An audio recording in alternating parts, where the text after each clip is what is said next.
올립니다. 아멘.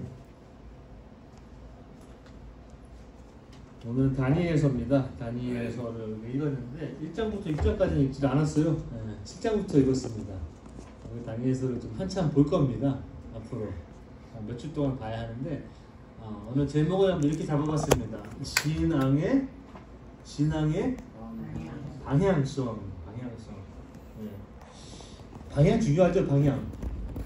여러분들 어느 쪽이 이제 목적지를 설정하고 갈 때 속도가 중요합니까? 방향이 중요합니까? 방향이 중요하죠. 속도는 막 신나게 100km로 가는데 방향이 그쪽이 아니에요. 그럼 절대 목적지에 도달할 수가 없습니다. 그래서 방향이 중요하다. 우리 신앙의 방향은 어디로 향해야 하는가라는 걸 한번 살펴보도록 한번 해보겠습니다. 다음 페이지 한번 주세요. 여기가 어딘지 아시는 분? 여기 혹시 가보신 분? 여기가 어디입니까?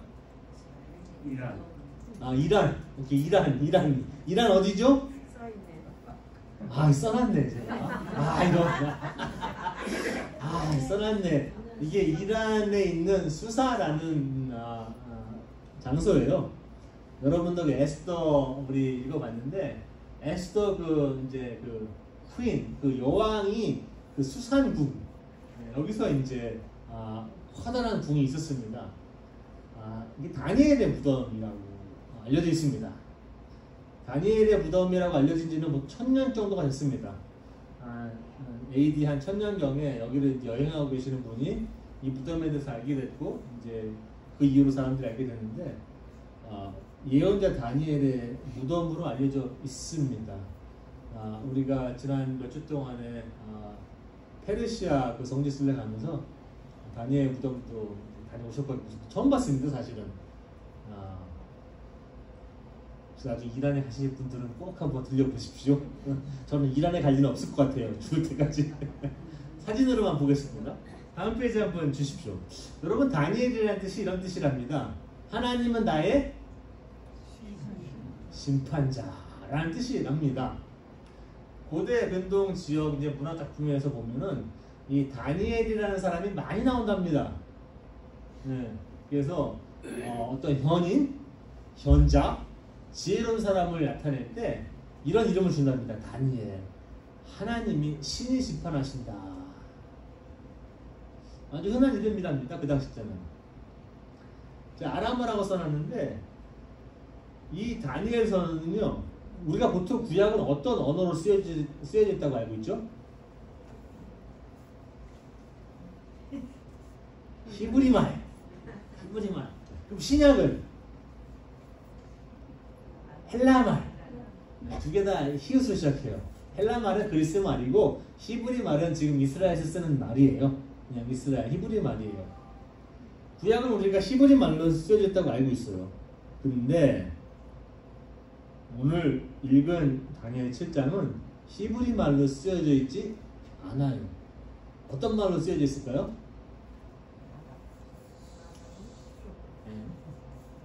제가 또 써놨죠.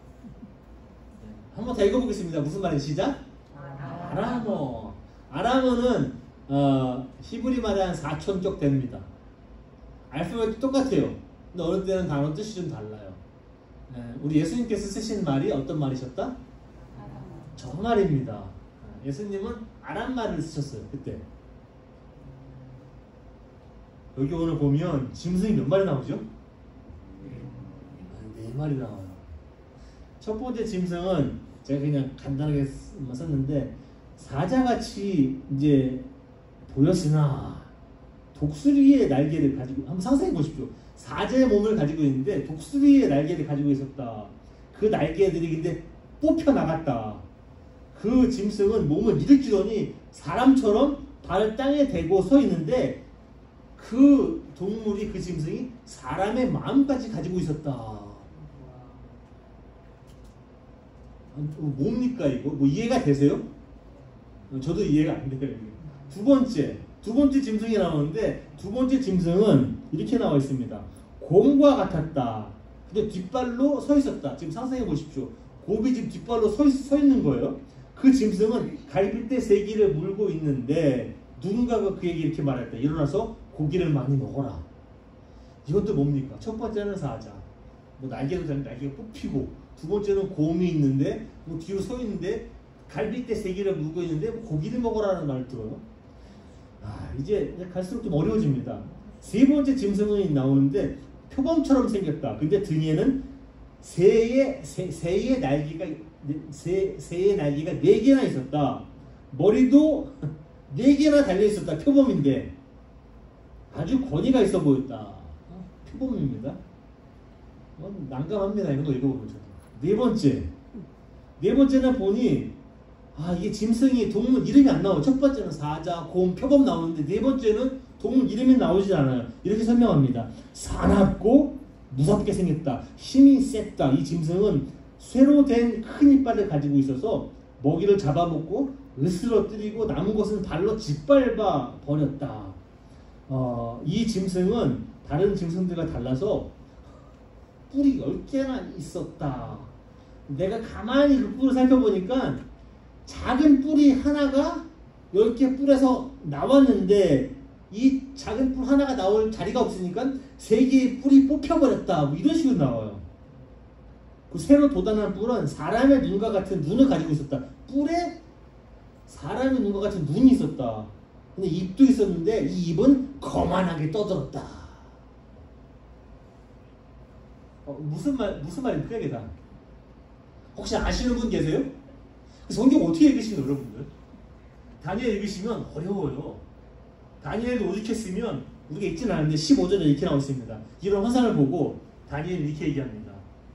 나 다니엘은 마음속이 괴롭고 머리의 환상들이 나를 번민하게 해서, 그러니까 이게 도대체 뭔 뜻인지 다니엘도 모르는 거예요. 우리는 다니엘은 지혜로운 사람으로 알고 있어요. 사실상 다니엘 1장부터 6장까지 읽으면 다니엘은 꿈도 해몽한 사람이에요. 근데 여기서는 꿈 해몽을 못해요. 자기가 꾼 꿈을, 다른 사람 꿈을 해몽하면서 내 꿈은 해몽을 못해요. 조금 다른 모습으로 나와요. 우리가 알고 있는 다니엘의 모습은 1장부터 6장까지예요. 다니엘 친구들 샤드락, 미샤, 아벤니고 막 나오고 그냥 사자굴에 듣다가 뭐 그냥 뭐 어디 막 들어갔다 나왔다 살았다 막 그러는데 그거는 1장부터 6장까지 얘기고 7장부터는 다니엘의 모습이 아주 달라요. 뭐 그냥 지혜로운 사람을 알고 있는데 뭐 자기 꿈 대사를 못해요. 뭔지를 몰라 이 사람이. 그래서 물어봅니다 천사에게. 그러면서 대답해 줍니다. 첫 번째 짐승은 이제 많은 학자들도 이걸 보면서 연구하고 얘기합니다. 이게 내 나라를 뜻하는 거다. 사자는 바벨론이고 두 번째는 메대고 세 번째 동물 그 표범은 페르시아고 네 번째는 이제 페르시아가 알렉산더 대왕한테 망하잖아요. 그래서 헬레니즘 그리스 문화를 얘기합니다. 라고 얘기를 해요. 이게 그 당시 역사를 좀 알아야지 이게 다니엘이 이해가 됩니다. 그냥 읽으시고 아멘 하면 이게 무슨 말인지를 몰라요. 그 당시 역사를 조금 아셔야 돼요. 그 당시 역사. 바벨론이 이제 페르시아한테 망하고, 근데 페르시아는 메데나마 나라는 아니었을 거예요. 그 당시 한 민족인데 페르시아 그쪽 이란 지역 살았던 그런 민족 중에 하나였습니다. 힘이 셌죠. 메데. 왜냐하면 메데가 페르시아가 합쳐서 바벨론을 망하게 하거든요. 그러면서 이제 알렉산더 대왕이 이제 그리스에서 오면서 이제 거기 페르시아를 다 접수해버립니다. 한 번에. 그러고 나서 이제 그리스가 망하면서 로마가 들어오죠. 그런 식으로. 작은 뿔이라고 아까 얘기했는데 마지막 동물에 뿔이 10개 기억나시죠? 뿔 10개. 근데 뿔이 하나가 나오는데 얘 자리를 내주기 위해서 뿔 3개가 이제 빠집니다. 그리고 요 뿔에는 눈이 달려있다. 근데 이 뿔에 입이 있는데 얘가 거만하게 떠들었다. 참 어렵죠? 이 뿔은 사람을 얘기합니다. 어떤 사람이냐? 다음 페이지 한번 보세요. 좀 이따 제가 사진을 보여드릴게요. 다니엘을 묵시문학이라고 불러요. 묵시문학. 묵시문학은 제가 예를 들면 금방 여러분들한테 설명드릴 수 있습니다. 우리 신약의 마지막 책이 뭐죠? 요한계시록. 이게 묵시문학이에요. 정말 마지막 심판, 악은 다 소멸하고 없어지고 멸망당하고 하나님께서 선함이 이긴다. 그러니까 악과 선의 싸움에서 지금은 악이 이기고 있는 것 같지만 끝에 가면 누가 이긴다? 선함이 이긴다 라는 거예요. 요한계시록처럼 다니엘도 묵시문학이에요. 그렇기 때문에 묵시문학은 여러분도 아시겠지만 요한계시록 읽으시면 뭐 환상이 이렇게 많이 나와요. 동물이 이렇게 많이 나와요. 무슨 색깔도 많이 나와요. 무슨 이상한 색깔도 나오고 우리가 상상할 수 없는 그러한 것들이 많이 나옵니다. 꿈도 나오고 이상한 숫자, 여러분들 숫자 요한계시록에 나온 숫자 잘 기억하시는 게 있습니까? 뭐라고요? 666. 666이 무슨 뜻일까요? 아세요? 악마의 숫자다. 우리 고모사님 악마의 숫자다. 666. 또 다른 의견 있으십니까? 성경에는 666으로 나오지만 다른 성경 사본에는 666이 아닙니다. 숫자는 달라요. 616. 616이라고 적혀 있습니다. 666이 아니라 616이라고 적혀 있습니다. 궁금하죠? 성경은 사본이 많아요. 고대 사본이. 근데 어느 성경은 666이라고 하고 어떤 똑같은 고지를 갖고 있는 오래된 사본에는 616이라고 나와요. 아, 이상하죠. 우리 666으로만 알고 있었는데 왜 616은 어디 이후의 목사가 만들어낸 건가 오늘 제가 만들어낸 거 아니에요. 성경 읽다 보시면 밑에 노트에 적혀 있습니다. 다른 사본에는 616이라고 나온다. 성경은 자세히 보셔야 돼요. 해석하기가 어려워요. 요한계시록도 그렇고 어떤 분들은 요한계시록 보시면 막 무섭다고 얘기합니다. 너무 무서워. 이것처럼 막 그냥 뭐 동물에 뭐 날개가 달리고 뿔이 나왔는데 뭐 뿔에 눈이 달려있질 않나 무슨 입이 달려서 떠들질 않나 뭐 이게 정신이 없습니다. 이거 지금 뭐 날개가 뽑혀 나가질 않나.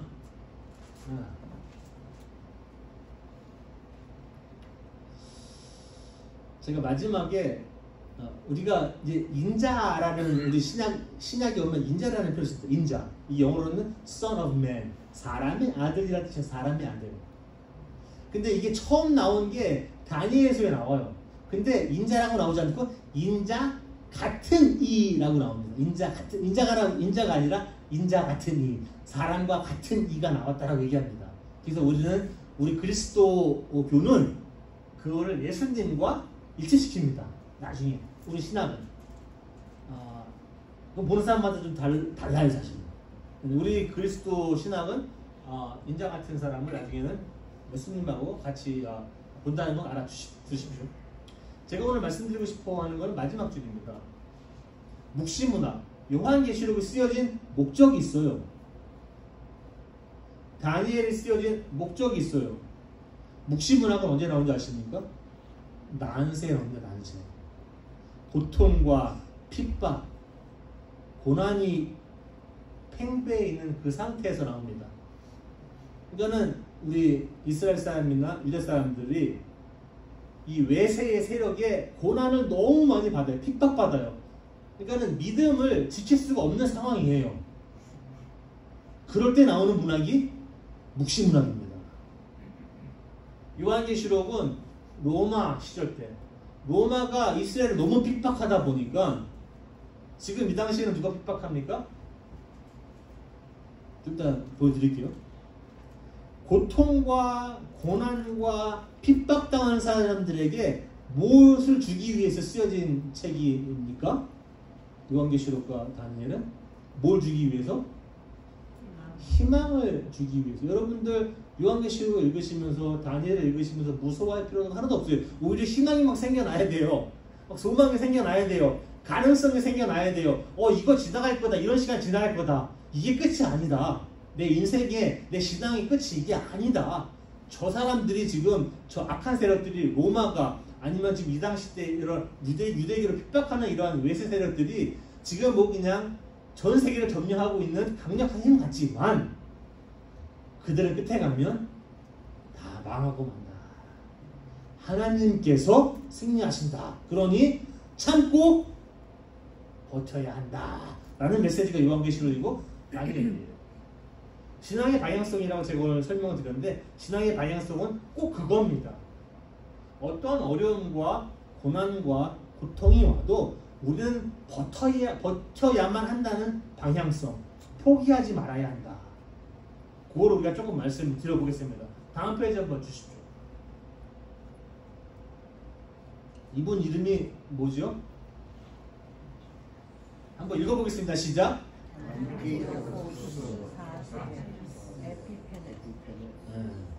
이름도 길죠. 한국말로 저도 적혀있더라고요. 안티오쿠스 4세 에피페네스. 영어로는 Antiochus the Fourth Epiphanes. 이 사람이 누구냐? 중요한 사람입니다. 이 사람이 아까 그 작은 뿔 알죠? 작은 뿔. 네 번째 짐승이 뿔이 10개가 있는데 하나가 나오고 3개를 밀어냅니다. 그 요 뿔에 눈을 달려있고 입이 아주 거만하게 떠들고 있었다. 그리고 우리 11절 보면은 내가 보고 있는 동안에 작은 뿔이 크게 떠드는 소리를, 그러니까 이 작은 뿔이 막 거만하게 떠드는 뿔인데 작은데 이 사람이에요. 많은 학자들이, 신학자들이 이 사람이라고 얘기합니다. 이 사람 때문에 유다 사람들이 너무 고생을, 핍박을 받았어요. 제가 설명을 드릴게요. 이 사람의 이름이 뭐냐면 원래는 안티오코스 4세입니다. 안티오코스 4세예요. 근데 에피파네스는 무슨 뜻인지 아세요? 이게 우리 그리스도교에서도 1월달에 크리스마스 지나면 주현절이라는 주일이 있어요. 주현절 아니면 현현절. 이게 뭐냐면은 예수님께서 아기였을 적에 이제 엄마 아빠가 성전에 데려가셔서 이제 프레젠트합니다. 우리 아이입니다 이런 식으로. 그래서 이제 보이는 작업을 해요. 그래서 거기 무슨 이제 거기 이제 선지자들 안나나 뭐 와서 뭐 기도도 해주고 막 하시는 장면이 나오거든요. 이런 식으로. 이게 에피파니는 신이 인간에게 드러난다는 뜻이에요. 신이 인간에게 드러나기 따라서 에피파니.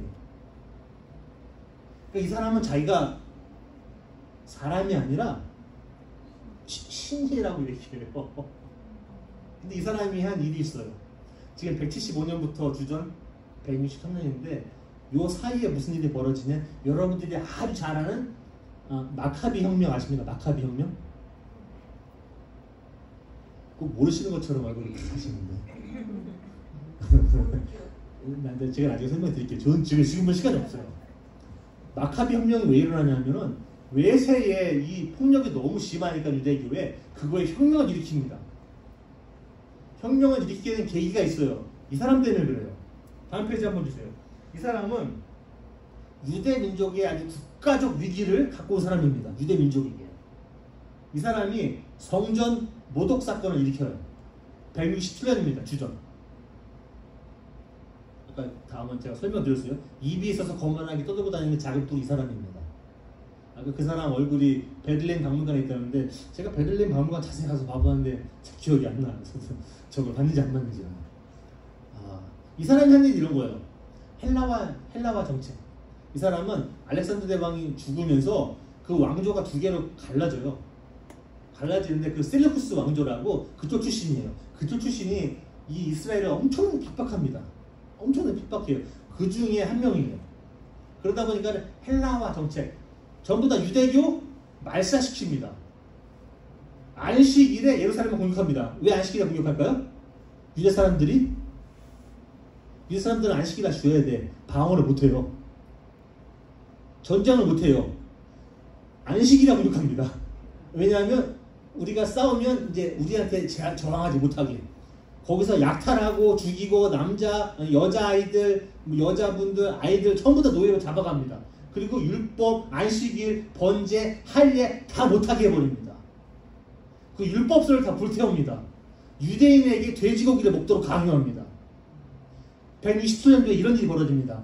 성전, 우리 통곡의 벽 있는 거 아시죠? 예루살렘에 가면 거기에 성전이 있었던 자리에 그 성전에 뭘 세운 줄 아십니까? 그리스의 제우스 상을 세워버립니다.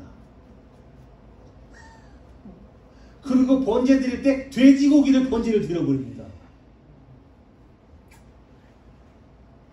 제사장직 돈 받고 팔았습니다. 유대인들이 어떻게 되겠어요?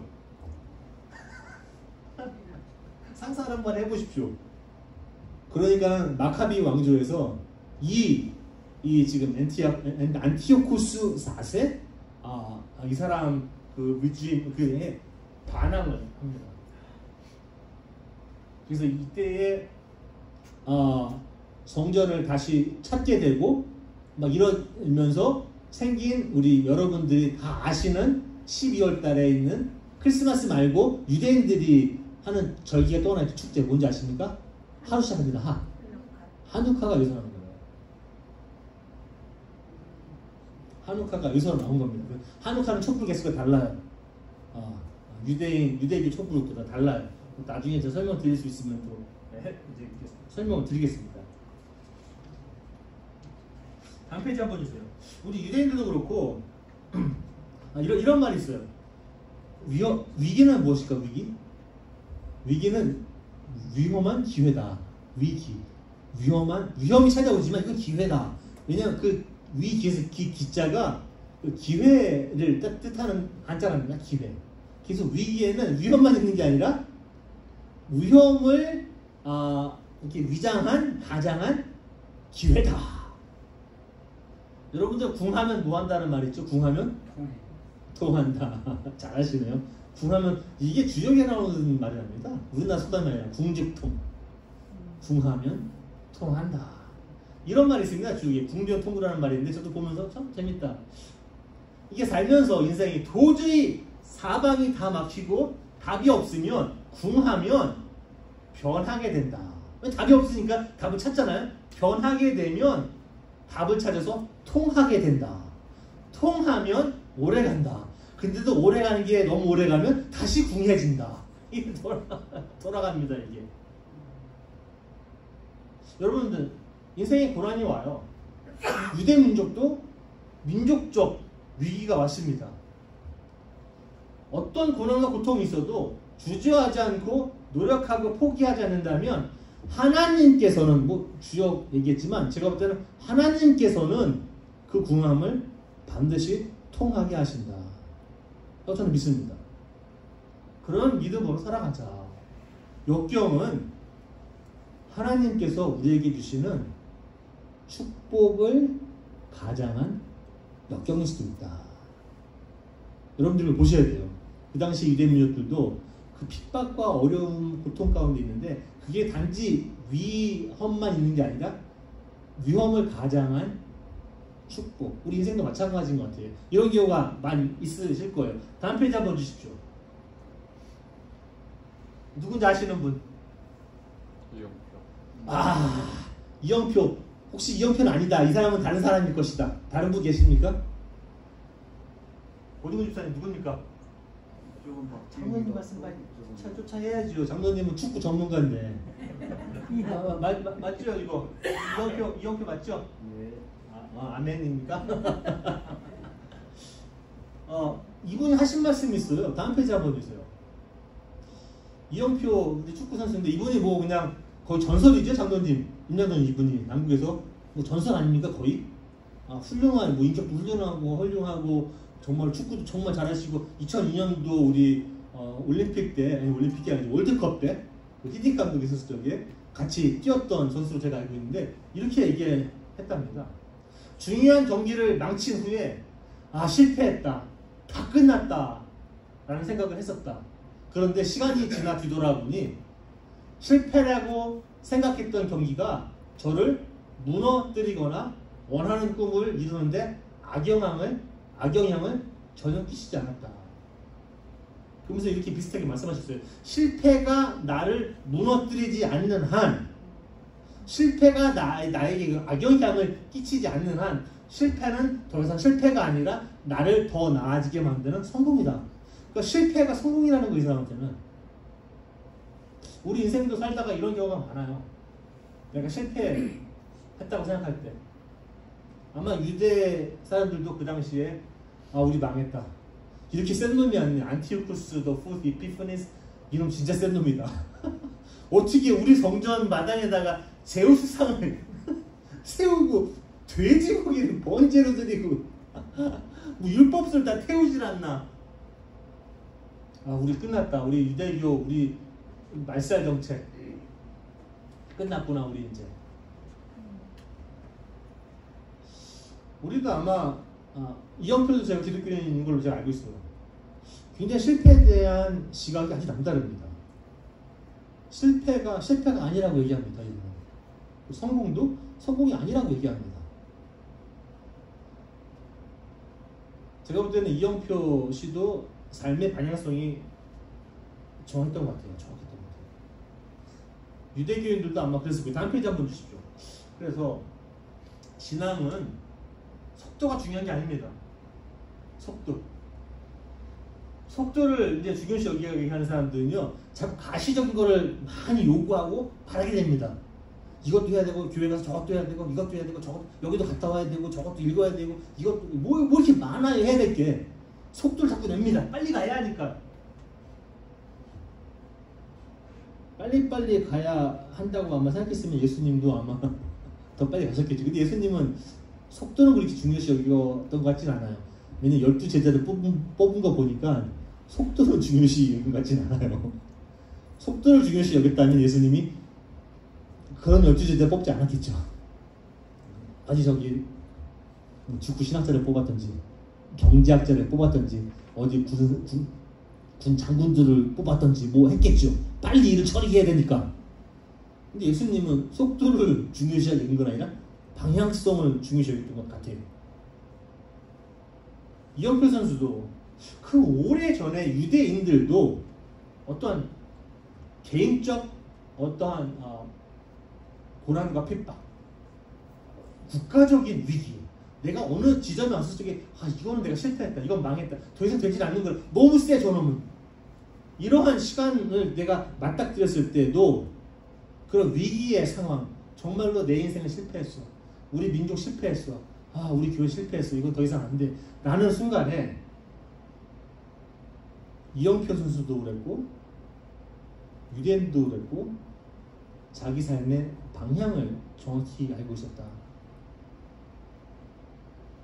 방향성은 절대 잃지 않았다. 우리도 이 고난과 절체절명의 위기 속에서 방향 감각을 잃지 않고 인내하며 우리가 지금까지 걸어온 길을 계속 꾸준히 걷는다면 우리도 그런 열매를 맺을 수 있지 않느냐. 제가 볼 때는 신앙생활 뭐 하는데 우리 뭐 개혁이다 혁신이다 뭐 많이 얘기하는데 저는 그런 거 잘 믿지 않아요. 사실은 저도 안 해본 건 아니에요. 열심히 해봤는데 해보면 해볼수록 이건 아니구나라는 자꾸 답만 나옵니다. 그냥 지금 여러분들이 걸어왔던 길 꾸준히 가시면 돼요. 우리 랄리 제 감리교회가 걸어왔던 그 길이 있습니다. 우리 공동체가 걸어온 길. 그 여러분들이 개인이 걸어온 신앙의 길들이 있어요. 다 달라요. 저 사람 신앙은 더 좋은 것 같대. 나는 왜 이럴까? 저도 그전에는 그런 생각 많이 했어요. 지금도 안 하는 건 아니지만 나름대로 좀 자유해졌습니다. 우린 다른 거구나. 하나님께서 우리를 다 다르게 만들어 놓으신 거구나. 그러니까 우리는 나는 내 길을 가면 되는 거구나. 내 신앙의 길을 가면 되는 거구나. 우리 교회에 같은 공동체의 믿음의 길을 가면 되는 거구나. 자꾸 어디 다른 교회 갔던 길 쫓아가지 말고 뭐 저거 한다니까 쫓아가지 말고 나는 그냥 내 지금까지 걸어왔던 길 걸어가는 게 제일 제가 볼 때는 좋은 신앙을 유지하는 방법이에요. 다음 페이지 한번 보세요. 여러분들 맨손으로 강물에 들어가서 고기 잡는 분들이 계십니다. 희한하시죠? 기술이 좋아요. 이분들이. 도대체 비결이 뭘까요? 비결은 이거랍니다. 강물 속에 들어가서 그 손을 집어넣고 흙을 막 그냥 흔든답니다. 그러면 물이 이제 흐려지죠. 그 흙탕물 때문에. 그때 순간적으로 물고기가 뭘 잃느냐? 방향 감각을 잃는데요. 그때 순간적으로. 그럼 그때 손에 걸리는 고기를 낚아챈답니다. 이게 그 36개 아시죠? 이제 그 주행장 친다. 이제 손자공법에 그 혼수모라는 게 있는데 수 물을 혼탁하게 해서 수어 고기를 찾고 잡는다. 여러분들도 인생에 살면서 위기에 닥치면 여러분들의 삶이 혼탁해져요. 자꾸 방향을 못 찾아요. 위기가 오고 핍박을 받고 어려우면 방향 감각을 잃어요. 그럼 여러분들 뭐 하는지 아십니까? 낚여요. 다른 사람한테 낚여. 낚이시면 안 됩니다. 절대. 네. 여러분들 어떤 종교가 낚일 수도 있고 어느 종교 지도자가 낚일 수도 있고 낚여요. 우리 말리제이 감리교 성도들은 절대 낚이면 안 됩니다. 그 가운데 방향을 찾으셔야 돼요. 방향을. 다음 페이지 한번 주세요. 그래서 위기의 상황 때 우리 실패했다고 생각할 때 잠시 뒤로 물러나야 합니다. 그래서 내가 한 발짝 물러서면 내가 보이고 내가 걸어왔던 신앙의 길도 보입니다. 그리고 사실상 내가 가야 할 길도 알아요. 그게 보여요. 물이 혼탁해졌다가 시간 지나면 그게 다시 또 다 가라앉아요. 계속 그렇지가 않아요. 그때까지 잠시 참으셔야 돼요. 그러면 다시 방향이 보이기 시작합니다. 아무리 상황이 어렵고 불리하더라도 허둥대고 맛있게 포기하면 절대 안 된다. 여러분들 우리나라 속담 이런 말 있죠. 넘어진 김에 넘어지면 좀 쉬세요. 자꾸 일어나서 가려고 그러지 마세요. 넘어지면 좀 쉬세요. 물이 좀 잠잠하게 돼서 다시 깨끗하게 갈 때까지 기다리시면 돼요. 그러면 다시 일어날 힘이 생기는데 그 힘이 어디서 나오냐? 하나님께 나옵니다. 다음 페이지 한번 주세요. 인생. 그래서 제가 이제 결론을 맺겠습니다. 인생도 신앙도 방향 감각을 잃지 않는 게 중요해요. 우리 유대인들도 방향 감각은 이거였을 겁니다. 하나님을 향한 인내, 버티자, 힘내자. 이게 끝이 아니다. 우린 버텨야 한다. 넘어졌으니까 잠시 쉬어가면 되는 거야. 누가 지금 우리를 낚으려고 막 물을 막 혼탁하게 해서 지금 우리를 잡으려고 하지만 우린 잠시 기다렸다가 하나님께서 오시는 하나님께 오는 그러한 힘에 다시 한번 기대고 또 이제 그 힘을 받아서 우리가 방향을 잡고 다시 가자. 그게 유대 민족들이 했던 것 같고 아마 이영표 선수도 그런 것 때문에 위대한 선수일 거예요. 자기를 볼 줄 알아요. 자기가 가야 할 방향을 알아요. 지금 나는 어떠한 상황에 처했는가? 지금 우리 교회는 어떠한 상황에 처했는가? 지금 우리 가족은 어떤 상황에 처했는가? 어떤 난국에 처했는가? 포기하고 싶은가? 지금 정말 다 그만두고 싶은가? 방향 감각을 잃지는 않았는가? 유대 민족처럼 또 우리 작게는 우리 이영표 선수처럼 우리도 신앙의 방향을 잃지 말고 포기하지 말고 인내하면서 하나님께 의지하는 그런 방향 감각을 잘 유지하면서 신앙생활 하시기를 간절히 바랍니다. 잠시 기도합니다. 주님 감사합니다.